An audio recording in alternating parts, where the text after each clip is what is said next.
Welcome to this edition of Tips on Teaching and Research organized by the Center for Teaching and Learning at IIM Bangalore.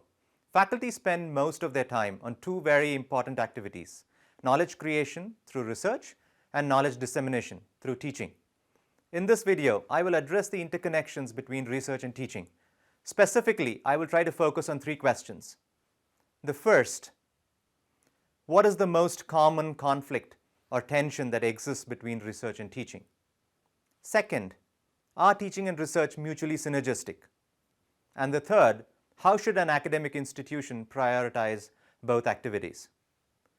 The first of these questions is the conflict between teaching and research, and faculty need to decide how to split their time between these two very critical activities. Now, one view is that research and teaching are orthogonal to one another. As John Henry Newman so eloquently put, and I quote, "To discover and to teach are distinct functions. They are also distinct gifts and are not commonly found united in the same person." Taking this forward, sometimes faculty focused on research may view teaching as a chore, whereas faculty who put in a lot of effort into their classes might wonder what is the value of a publication that will more likely than not advance any scientific thought. However, in a contrarian finding, Robbins in 1963 put forth the hypothesis that research and teaching are intrinsic to one another and must therefore be complementary. Now, which of these views is true in a modern academic context? Now, keeping this tension in mind, let us explore whether teaching and research can indeed be mutually beneficial. Now, conventional wisdom would state that these two activities are synergistic to one another. How do we support this claim? Research being beneficial to teaching can perhaps be easily fathomed because a faculty member engaged in research is likely to be at the forefront of their discipline, and they can translate these findings into the classroom. Studies have also shown that students tend to appreciate teachers who talk about things that they have done rather than presenting facts discovered by someone else.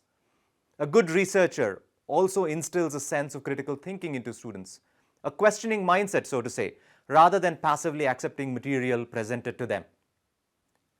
Now, what about the reverse implication? Does teaching inform and improve research output? It's harder to measure this effect because the metrics of measurement for teaching and research are very different. Research can be measured at both an individual as well as an organizational level, whereas teaching, apart from the regular student feedback, is typically measured only at an organizational level based on the number of graduating students, etc. Nevertheless, from my own personal experience, I can definitely say that my teaching has been a major factor in driving my research.